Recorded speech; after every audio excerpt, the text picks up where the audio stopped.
The world is a global village. And that's because information travels beyond boundaries. And on this morning on ITV, we guarantee unbiased analysis on topical issues that will educate you, entertain you. So join us. Join us. Join us. Join us. Join us. Join us. Every Sunday to Thursday, 7 a.m. to 10 a.m. on your ultimate news and current affairs program on television. This morning on ITV, TMI. Join us.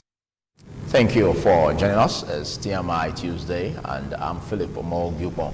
Well, I did say that we'll be looking at a couple of topics and looking at the aspect where the National Assembly, has been in the waiting to be inaugurated, and we know the issues that the 8th Assembly have been having.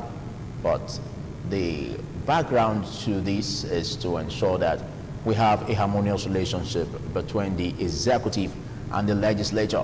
And we borrow a leaf from the French jurist and philosopher Baron de Montesquieu that brought about the principles of separations of power, looking at the presidential system of government in order to help kickstart the process of making democracy deepened in the presidential system of government. And this is to bring about a robust checks and balances process between the executive and the legislature.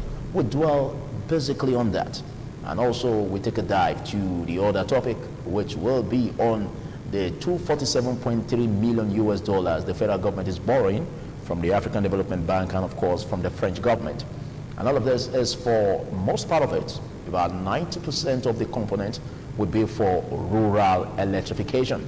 Well, you know, we have distinguished personalities as usual to always wrap heads around these topics to bring about a way forward irrespective of having a better government. And we're just having the first day of work after the public holidays given to us by the federal government to celebrate Easter. And discussing this vital topic after Easter with me, starting from my immediate left, I have one who I see as a comrade, erudite, articulate, and also a clergyman. He is known as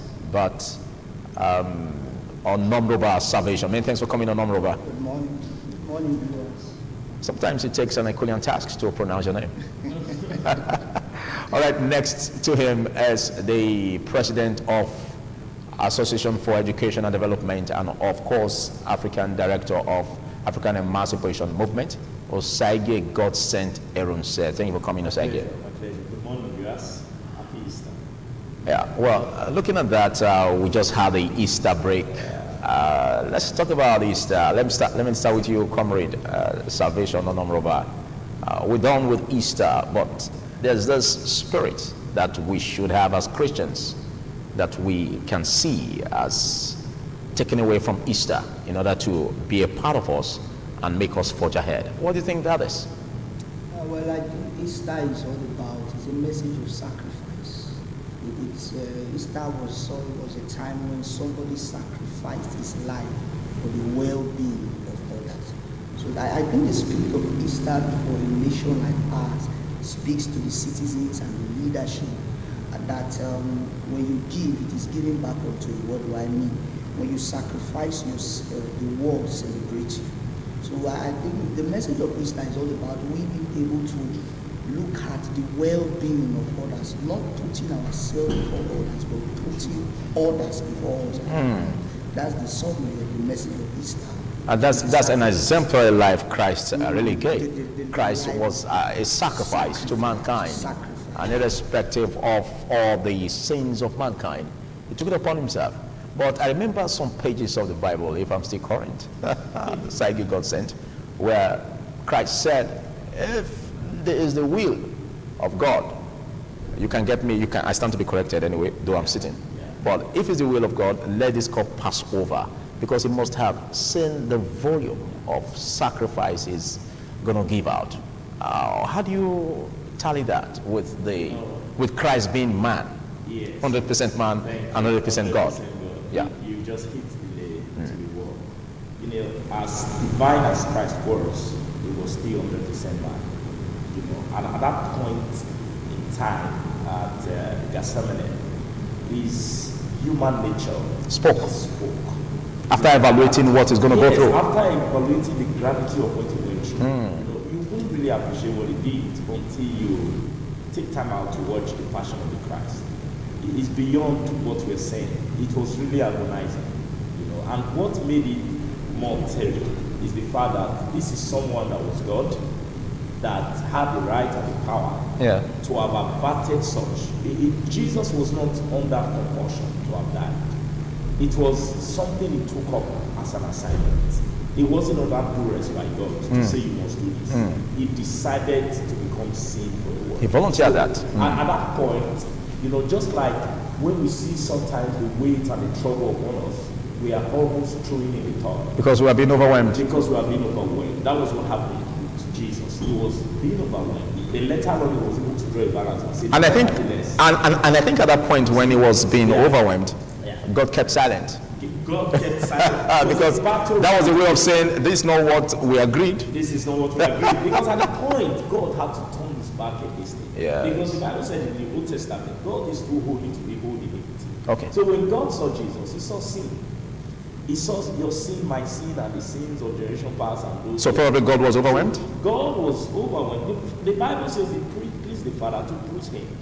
God at that point turned his back on him because he chose to be the sinful lamb. Thank you.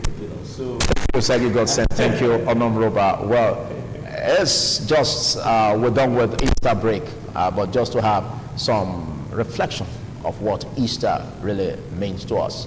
And it's just for you to know that the spirit of Easter is still with you. The virtues of love, the virtues of being faithful, and ensuring that you are your brother's keeper.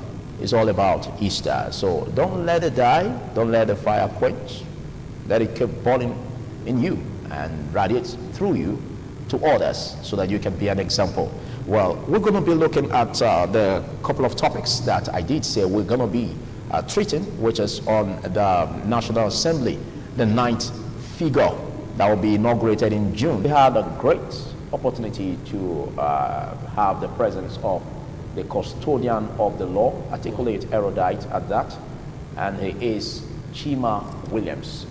Chima Williams is a legal practitioner. Many thanks for coming, Chima. Thank you, Philip, for having me.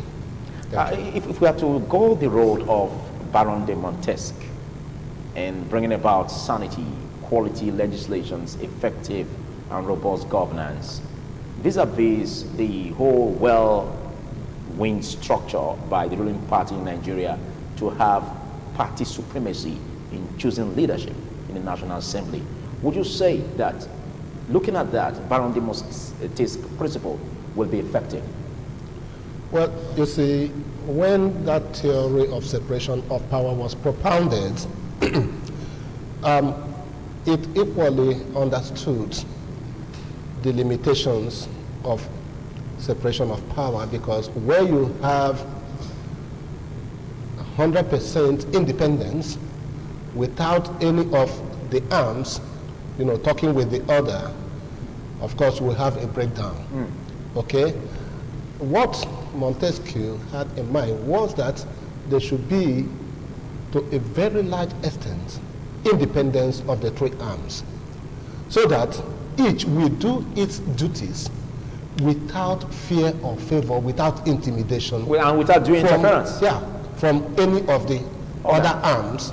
But that does not mean that there cannot be interactions between the various arms. And when that interaction ceases to exist, we have, close to anarchic situation, which was not what was envisioned.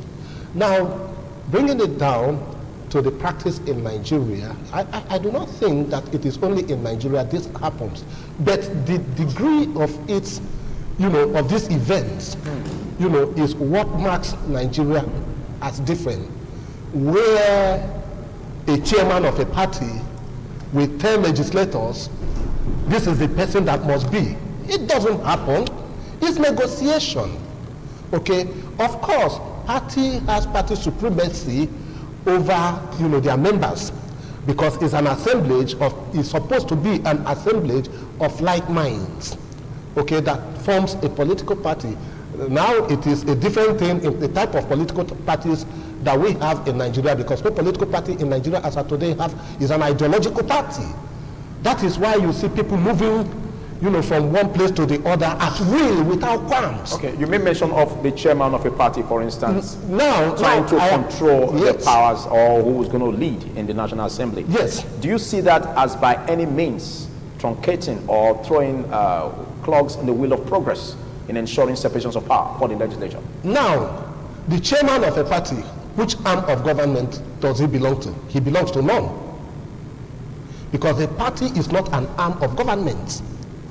We have the executive, the legislature, and the judiciary. These are the three arms of government. Okay, so do you mean by that mean that the function of the party ends once the candidates have been fed into not the hands of totally, government? not totally. Okay, so because the party provides the vehicle through which any member or anybody aspires to a political office, at least as at now, until we have the independent candidacy provision, enshrined in the constitution, where people can run on their personal ideals. But once you run under a political party, okay, it means that you have subscribed to the tenets, the ethics, the principles, the ideologies of that party. Okay, so which means at that point, on certain occasions, the party is supreme, because it is on the party's platform, and ideology that you presented yourself. But once you become an officer elected by the people, if you are once you are elected the president of Nigeria, for instance, you are no longer only property of your party. Your constituency is the entire federation. Once you are elected a national legislator, your constituency ceases to be the geographical demography that produced you, where you came from, because you are now making laws that will affect the whole entire nation. You are not making laws again for that 1/3 from a senator of your state where you are elected from. So in the same vein, once you are elected, your interest, your party interest, becomes secondary to national interest. Okay, but there seem not to be laws or provisions of the Constitution to really outline and distinguish where the party supremacy should end in respect of choosing leadership in National Assembly or at the end. No. You see, the principles, some are inferred, some are interpreted, some are expressly stated. Okay. If in the entire Constitution, the Constitution have provided that for you to contest an election, you must belong to a political party, and it stated the qualifications is in the Constitution. So, but the Constitution cannot dictate what is to be done by the parties, because the party structures is fluid. Okay. At one time we might have 30 political parties, and like in 2019 where we had 90-something political parties. So if you were to use constitutional provision, it means that you will be altering the Constitution at all times. So the Constitution provides guide, and then the party on their own as an organ do their own constitution that spells out their powers. Okay. Even party constitutions, there is none that says that the chairman of the party should dictate to elected members of the party. Let me pause you there. Okay. Going by the thoughts that has been generated in the course of speaking with Chima, let's look at the thoughts of the party and the policies and programs of the party as spelled out by the president in which he came on board. Don't you see supremacy of the party in choosing leadership as a way of promoting these policies and programs of the president for Nigeria? Let me begin by saying that we run a party system. You can't rule it out when you talk about party interest.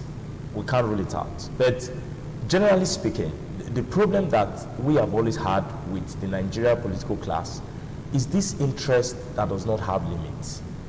This is not the first time we are seeing a situation where the party in power has the Senate president or the Rep president. Apart from the fact that what happened in the 8th Assembly was seen as a defect, which I think the party in power are trying to ensure in their own terms is a mistake they don't want to repeat itself. because to them, the opposition party holding those sensitive positions was a threat to them. But for me as a Nigerian, it's healthy for democracy, because we were able to see this check and balance, not just a rubber stamp House of Assembly. But again, we cannot rule it out. There is a game of interest. We cannot rule out the fact that the party that has the majority in the House of Assembly, we want to make sure that their person become the president of both the lower chamber and the higher chamber. Ideally, is that not what it should be? Yes, they have the majority. So ordinarily, if you are going to subject it to vote in this hollow chamber, it's still going to be them taking dominance. The problem, there's difference between influence and imposing. The problem I think some of the ruling party members are having is they think the current party chairman is trying to impose. That's the issue. That's the issue. I'm trying to take us back to how even the 8th Assembly also came up in terms of issues. The Senate President because ab initio, this generated issues. That led to the seemingly unharmonious relationship between the executive and the legislature. Go ahead. So the point is that we must be able to realize that if there is a party consensus to say this is what we are agreeing on, it is a different case. This is the candidate we want. But our political group must understand the limits. You cannot dictate. Even the present 8th Assembly Senate President have also said that to one of the political stewards of one of the parties, that you can't impose a Senate President on us. I think the bone of contention is imposing someone. And you think that could lead to disharmony? Of course, he's already leading to disharmony. There's already different people coming up to say, okay, I'm interested. This one is saying, I'm interested. If you have 2-3 persons interested in your party, you have to be able to come to the drawing table without sentiment. Because what I think we have, the problem we have in this country is one person ambition. When a party weight sits down, it projects the next 4 years. So in projection, he wants to foresee putting someone there that might favor his own cause for the next 4 years, and that's the reason why we are having this anarchy. So okay, but the consideration here is to have a high-ranking member taking that position, like Femi Gbajabiamila being tipped as that of the Speaker of the House of Rep, and Ahmed Lawan for Senate President. These are two legislative members that have been in the House for many years. But they are Don't you think that also could be another overriding factor? It is a point, but they are not the only ones that have been in the House for years. Okay, theirs may be more, but there are other people that have been in the House for years. So which means that shouldn't be the only factor. There should be a level playing field. The issue we are having now is not about an inter-political crisis. It's about something that is happening within. It is a tussle within, and that was exactly what led to the 8th Assembly bringing up the people that are in charge now of the presidency of the Senate and the House of Representatives, which I think the current ruling political party should not make the same mistake. They should be able to settle their internal crisis. Otherwise, when it comes to the time of voting, there might be some rebelling. There might be some of their own party men rebelling against them. So we must check that clause. When a party chairman becomes imposing, when a political stalwart, a political bigweight in a certain party start to project his own ambition through an individual, it's going to lead to anarchy. And that's exactly what we are seeing right now in talking about the leadership. Because that's again exactly what we wouldn't get to. We pray we don't get to will that. Never get to that point. Yes. It's a landslide victory for the ruling party because they have the majority in the House. It's supposed to be something so easy, but why the tussle? Okay, let's get your thoughts along this line, Salvation. Well, I think one thing that is talking about Nigeria is why people that don't live. When you say Nigeria, are you trying to generalize? Because I learned. Class, I don't know about you. Our political class, yes. From 1960 to date, we keep repeating the same mistakes. We don't learn. The same thing that is happening now happened before, and it keeps happening, and we don't learn. The foundation of this is we are already having, when you have a repeat, all this leadership also, it will also lead to the same mistakes of the last assembly. So where are we going to? Okay, but a very big one here that probably the party could be looking at is to promote leadership that will sponsor and support the programs of the president. Because the president have an overriding influence in the sense that most Nigerians voted him into power, and that is to say, continue with your programs, continue with your policies. Now, if the legislative arm is doing otherwise to truncate the efforts of the president, that could not be realized. Don't you think that could be the pragmatic reason? Well, I will liken what is happening to the House of Representatives and House of Senate to like parents. When you have a child, the party, and I would liken the party to the parent, and for the politician, the senators, of the child. You train your child to level. When your child becomes a man, at that time, you only have advisory role. You can't impose to a child that you must go and do it. But you are parent. By that time, you can only advise the child. When these people were not yet elected, they were like a children.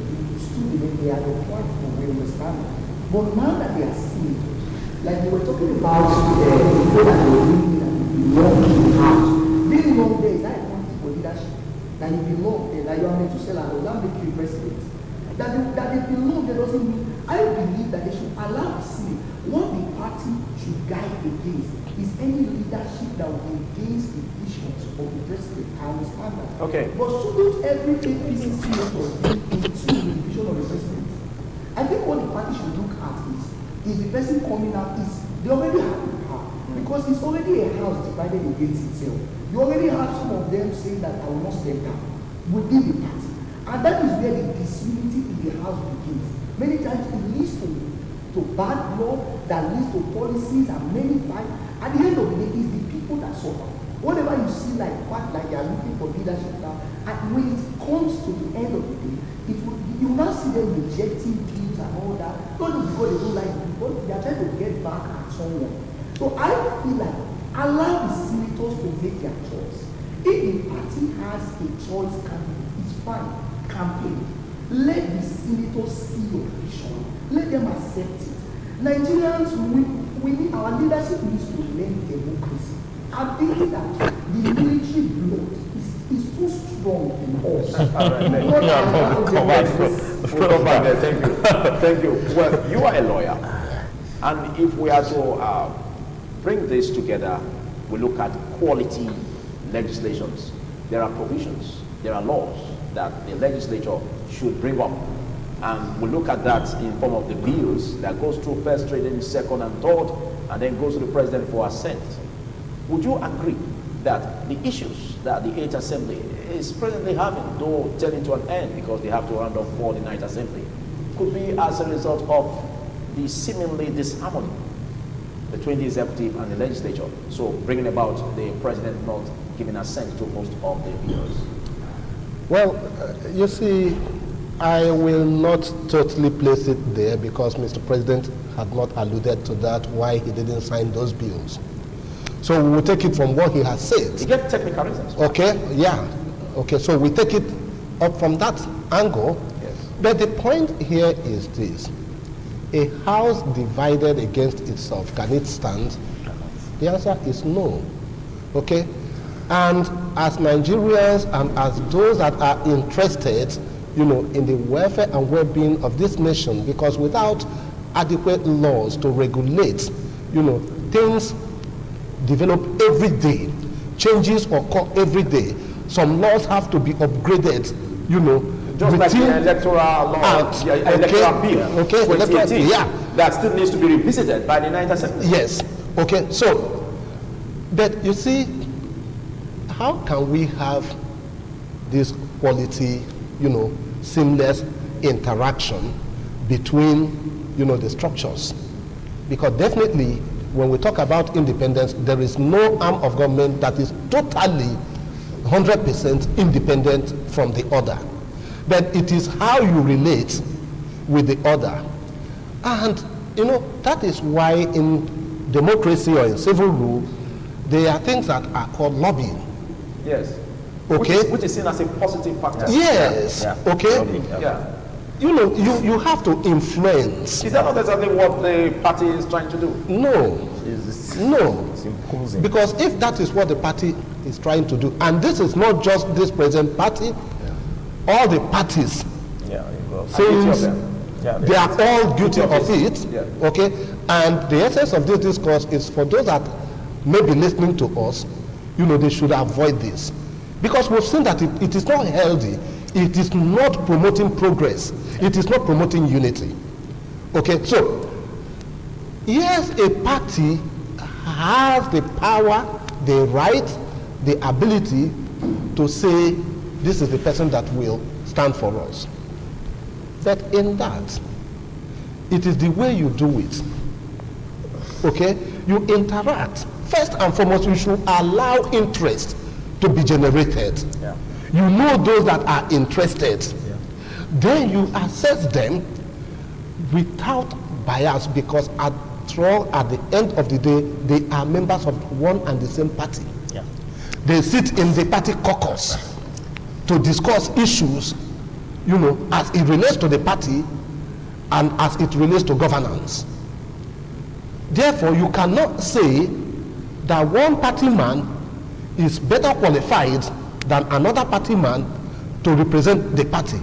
Otherwise, you are telling that person that you are not fit to be in this party. So, but if interests are shown, and then as a party, you have the right to call them, as my brother, alluded, as your children, you call them and say, okay, can we look at who amongst you? It is not even what the party will think, because now, when you become the leader of the National Assembly, you are no longer only the leader of your party, but the leader of the other parties that are in opposition. Yeah. So you must check who will wield influence that his or her style will carry everybody along. The opposition will not rock the boat. Okay? Once you assess these qualities, you tell these people and say, look, can you tell us why you want to be? Because that is the same thing they did to Nigerians before they were given the mandate. So if you as a party is circumventing that democratic practice, then it means that you are not showing good example. And what you are calling for is disorder. Okay? So, because if the ruling party does not take care, they do not organize themselves, there is nowhere in the Constitution that it is stated that it must be the ruling party that will produce the leadership of any chamber of the National Assembly. It is not in the Constitution. It is a convention. Yes, as the body is being inaugurated, yes, the body will decide who leads. Yes. Yes. So the party is only, or should only ensure that there is harmony within its rank and file, so that whoever is coming from the party will carry the day. Okay, thank you. Now, away from that leadership talk, let's look at the legislative roles of the legislature. Let's look at the aspect where we have to set an agenda for the Night Assembly. Now, we have this Electoral Bill 2018 that didn't fly because the president refused assent. And then we have this whole function of the legislature to have a two-thirds majority to override the president's veto. Yeah. But that again is another kettle of fish. Now, let's look at the agenda that you should be setting for the Night Assembly in respect of making laws or passing bills that should be signed into law. Anyway, one of the things I want to say to the upcoming Night Assembly is that currently it is said that about 26 bills have not been given assent to by the presidency.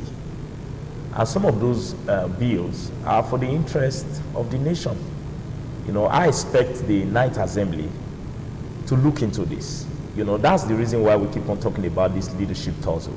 Because at the end of the day, if one man's interest prevail, the Senate president or the House of Representatives will become like a rubber stamp that can be called any day and say, we don't want that bill. And that's how it goes. And the truth is, for me, I have not seen this 8th assembly as an assembly that were irresponsible, that is irresponsible because they are still on. I've seen this 8th assembly as an assembly that I've seen the need to disagree sometimes with the Federal Executive Council. and we should not be seen as a revolt or a disobedience to the best interest of the nation. Because if you look at some of those laws we are talking about, let's take the electoral reform law, for example.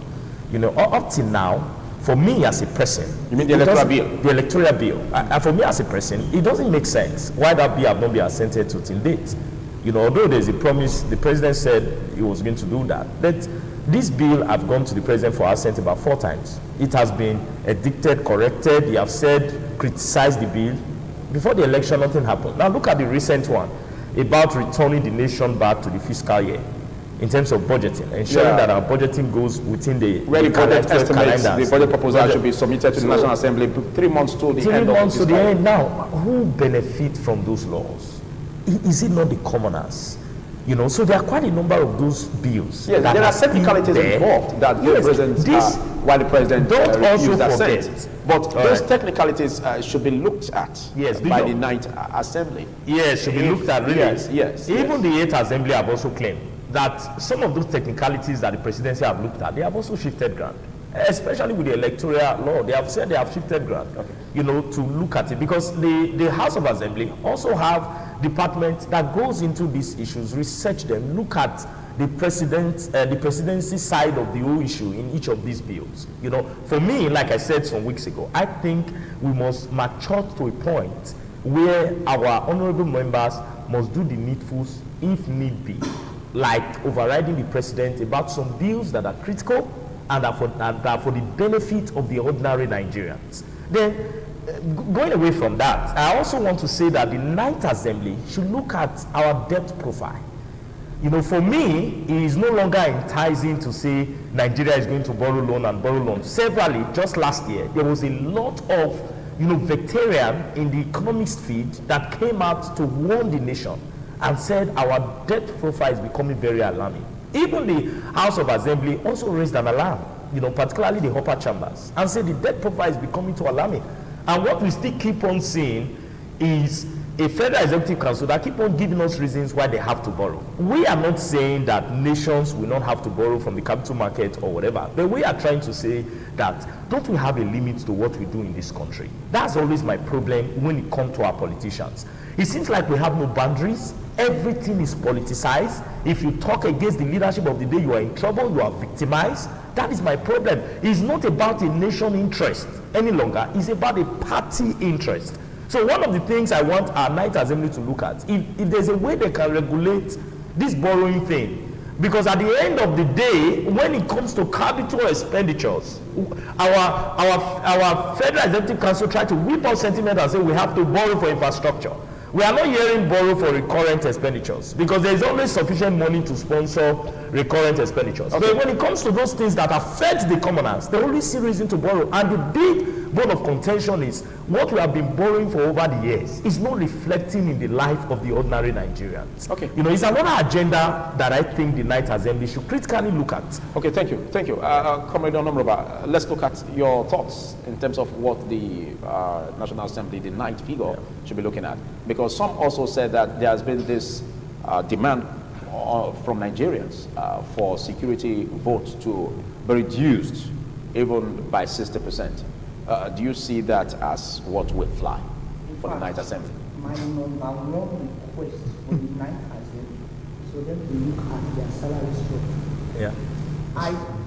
You see, and the service-wide votes, the allowances. So sometimes I laugh when I see things in this nation. For a nation to be called the poverty capital of the world, and our legislators at the highest speed in the world. It's crazy. So, I don't think we can verify that. It has been verified.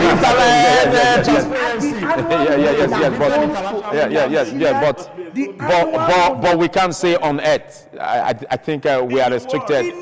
We are restricted to. Okay, let me give the fact that I know. Okay. In Nigerian legislature, for example, a senator receives over 240 million per annum. A U.S. senator receives 62 million per annum. I think those figures are still subject to being verified. So can you just... They have been everywhere. 62 million what? No, we don't need to have sentiments. Just go to the point.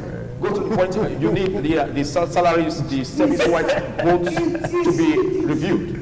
Yeah. But don't you see it as a difficult task, which could be very peculiar for the senators or the lawmakers to be reviewing their own salaries? By human nature, we are selfish. We are selfish. So who should do that? If they can review it by themselves, then they are proven to Nigeria, like the Easter message we talked about, that they are ready to serve.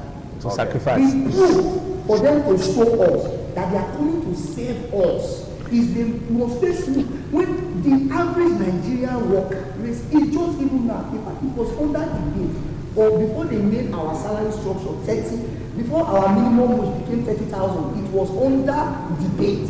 Now, for a nation who is debating 30,000 naira as minimum wage, to be paying those people that are now. Okay, thank you. Best thing is reduction of that. Thank you, Comrade Honorable. I will be coming back to you on that. Well, it's been a very critical topic we're discussing, but we'll be extending the frontiers of this discussion after this break. Please stay with us.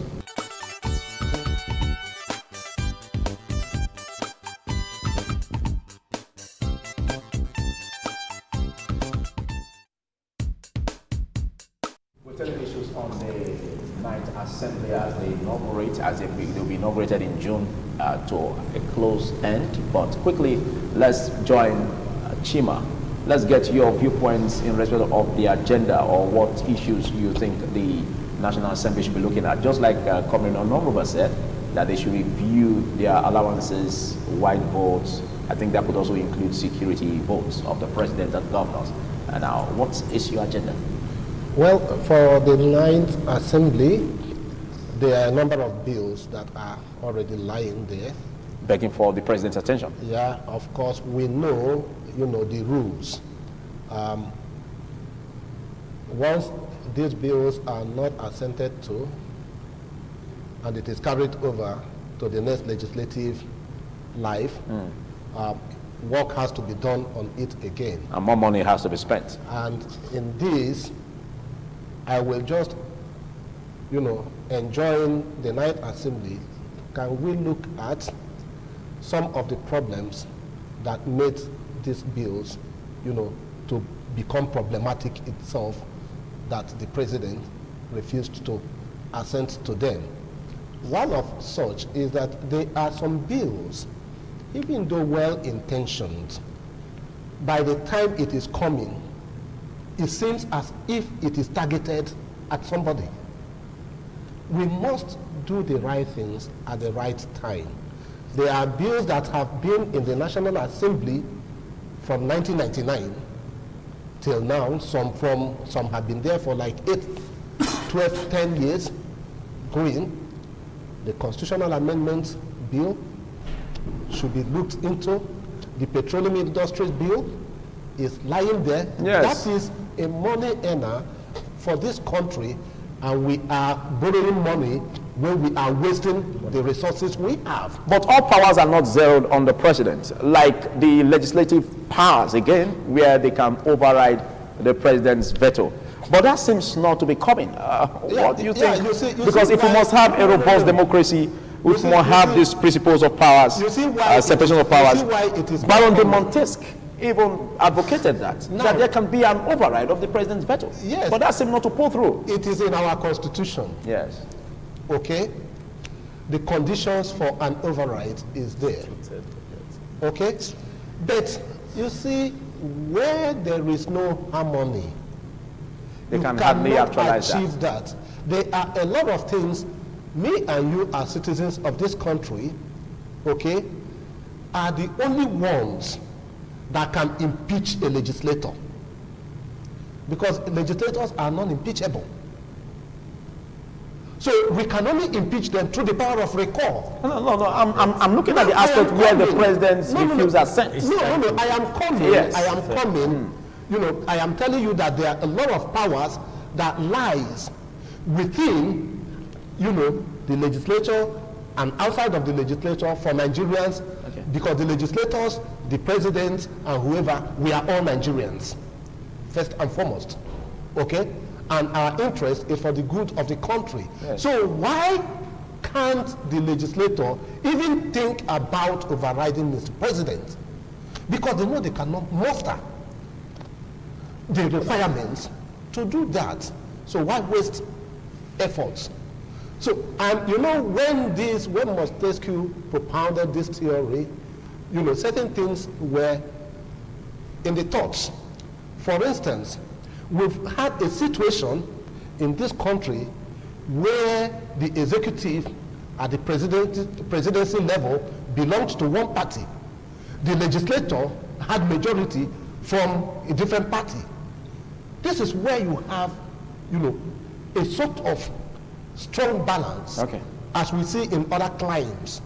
There is nowhere all over the world where the same party has the leadership of the legislature and leadership of the executive, and then you will expect that they will override Mr. President. It doesn't happen. It doesn't work like that. It can't happen. Okay? So, until, this is why I said, you know, all the things that create problems for us, you know, we should begin now to look at them, to address them, you know, for the sake of the poor masses of Nigeria. Thank you. Thank you. Thank you very much, Chima. Thank you, Osagie, Godsend, and of course, Comrade Onomroba. Well, we've given some discussion on the topic, which centers on the night assembly and assessing impact that they could be making in terms of legislations. But again, there is still this big one that we need to give attention to. Just a few days back, the Federal Executive Council okayed the loan facility for the country, which is about $247.3 million US. And this money will be taken from the African Development Bank and from the French government.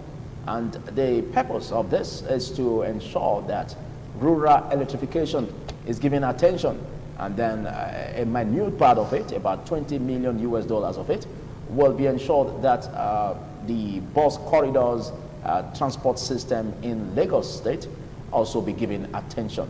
Now, looking at this whole drive by the federal government, looking at rural electrification, which is a big one, the solar hybrid, mini hybrid communities that will be given attention, looking at the megawatts that the federal government says is going to produce, looking at the capital that it could increase economically. There are various benefits.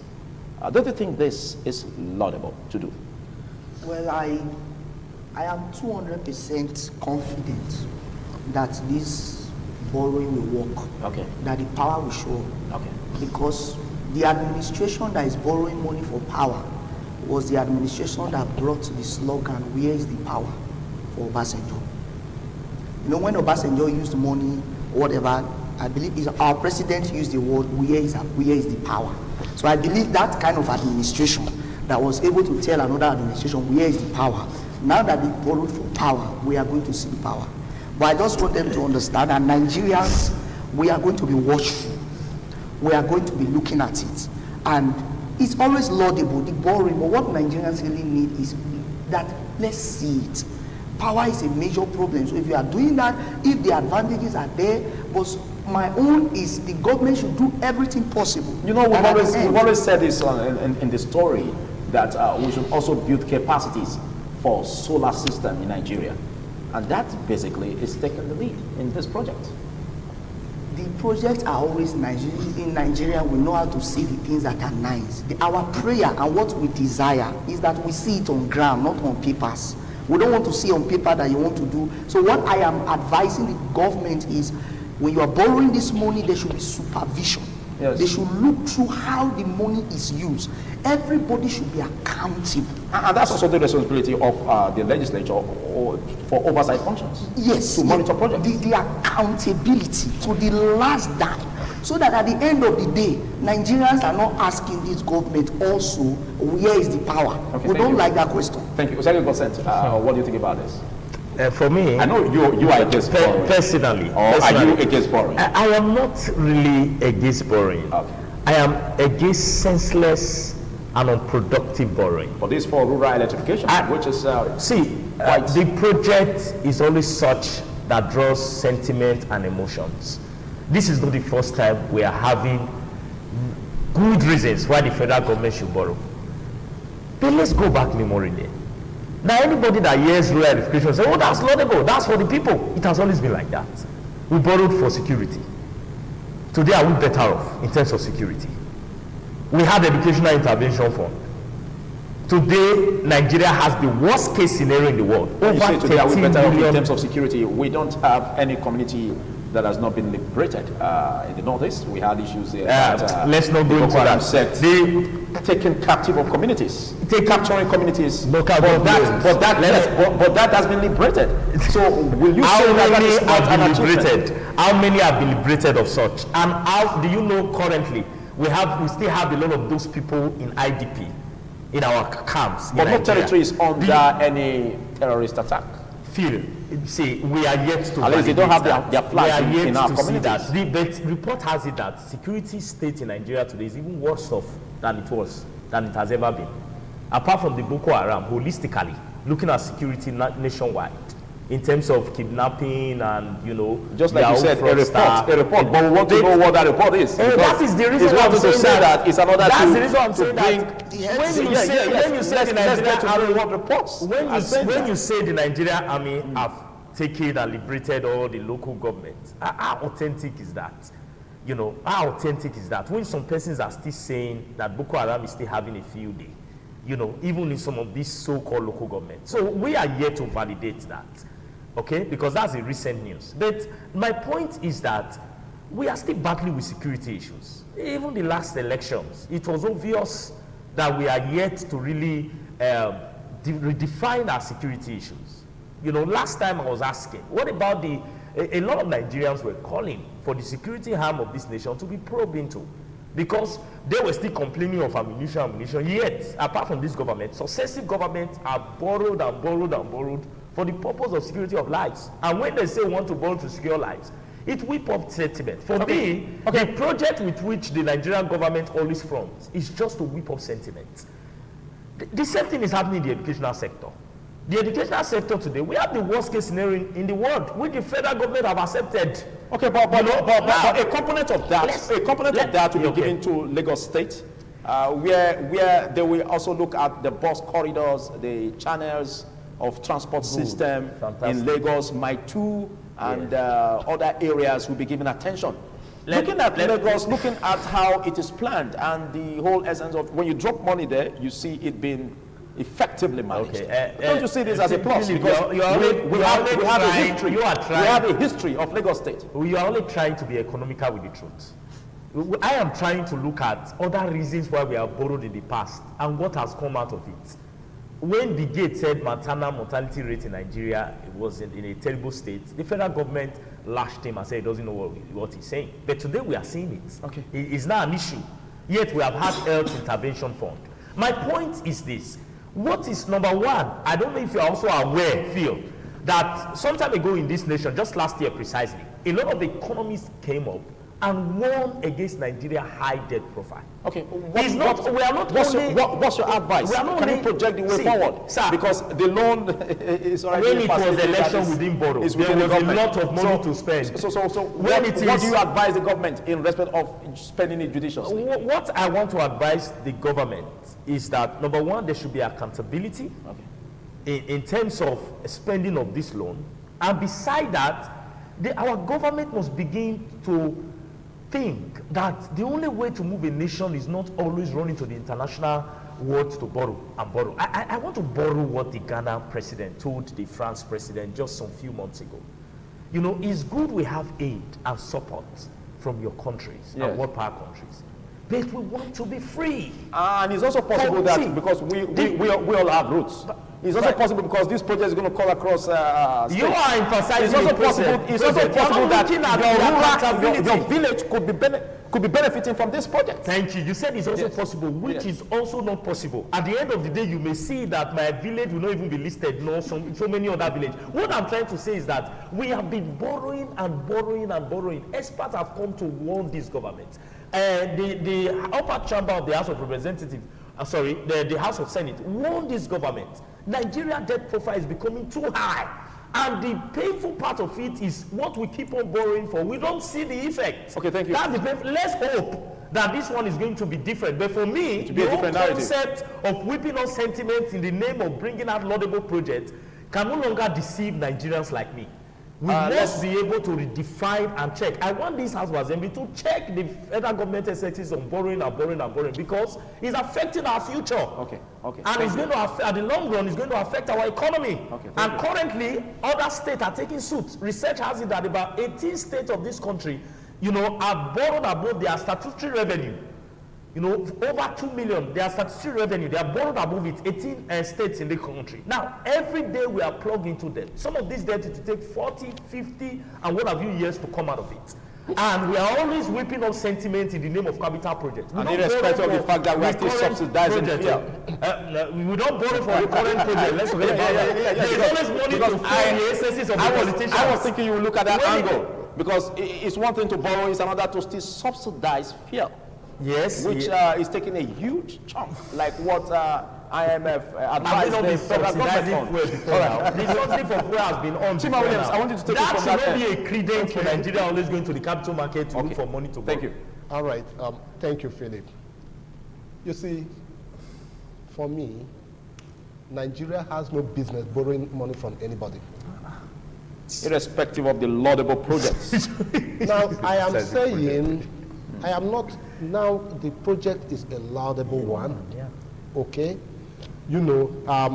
This diversification of power generation system in Nigeria, as envisaged by this tier of borrowing for rural electrification, integrating the solar, energy concept into the Nigerian system is a laudable one.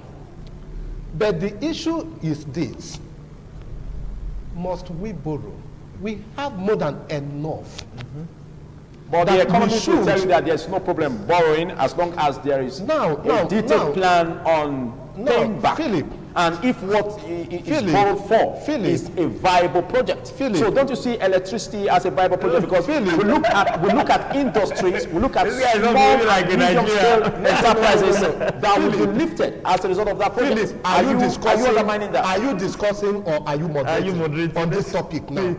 So let us discuss. No. Are you discussing or are you moderating? I'm drawing attention to the various. You are not drawing my attention. Enterprises that may benefit from this. No. You are not drawing my attention. Yes. Because these are things that is common knowledge. Okay? I have told you, I didn't say that the project itself is bad. It is a great, because it's something that I have campaigned passionately for over years.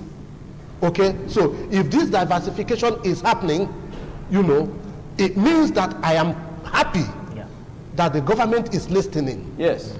Okay? But the other flip side of it is that Nigeria has enough within Nigeria to do whatever we want to do.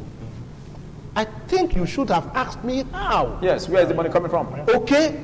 We have a lot of resources that we are wasting, that are money earners for other countries. Like? Let's look at our gas reserve, both natural and associated. Nigeria is rated as the 6th highest gas reserve nation on earth. Okay? Why can we not market this product? We have that which will generate the energy that we need. But you agree this will take a process of time. Why that process is taking place? Come on. Shouldn't there be other projects going on? Come on, Philip. Now, we are not here saying that this government alone, has not done its homework well. We are saying, because the essence of our sitting down here to discuss is because we believe that somebody somewhere will hear us. Yes. Yeah. We are not just here for the fun of it. Okay? So, in that, we owe Nigeria and Nigerians the duty of telling them the truth as we understand it. Okay. Not playing to the gallery to, make anybody happy. But let's tell the truth so that when the countdown comes, we will say, yes, at the time we needed to tell ourselves the truth, we did that. So, the point here is this.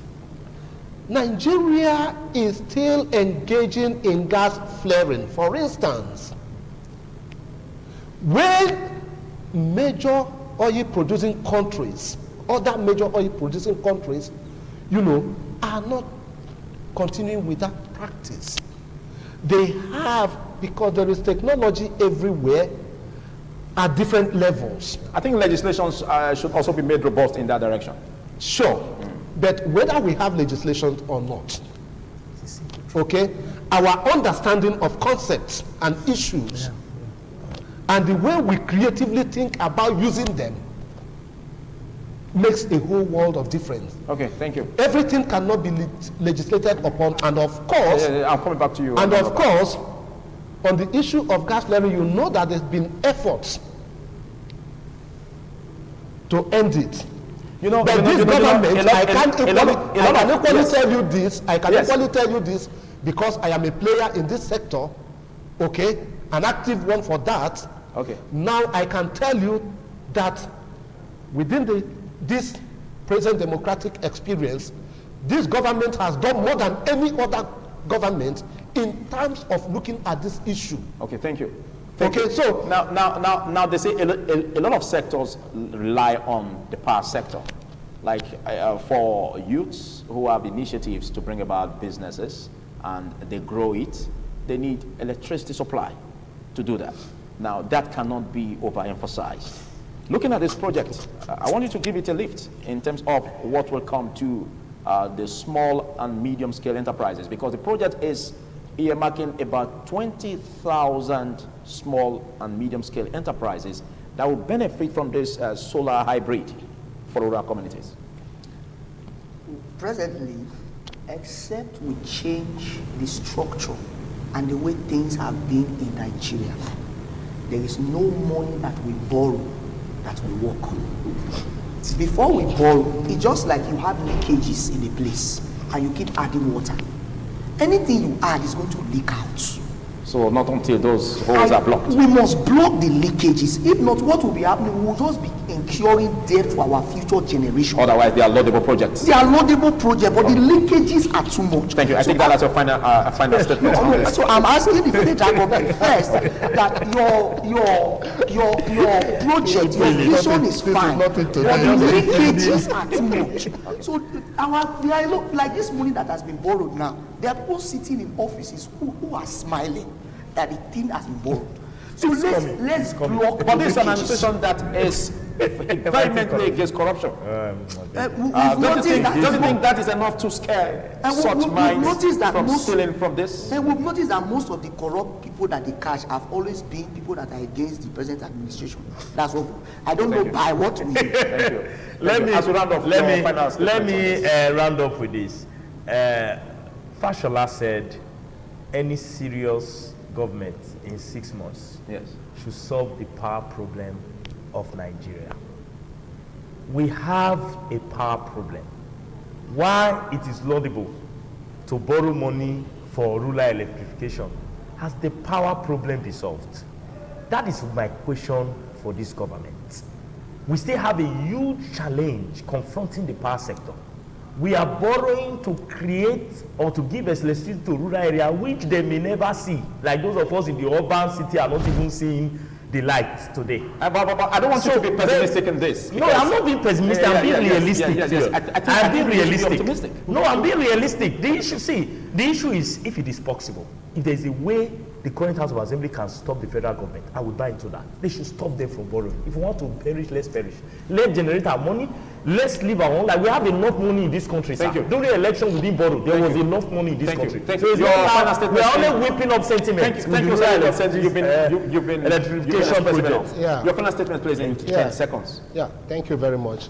You see, first, I want to make it clear that I agree with the federal government on the project itself. All right. But where I disagree with the federal government is that if we look inwards, we can generate the revenue that we will use to do certain things, you know, without having to go borrowing. All right, thank you. Now, this has been borrowed. Thank you.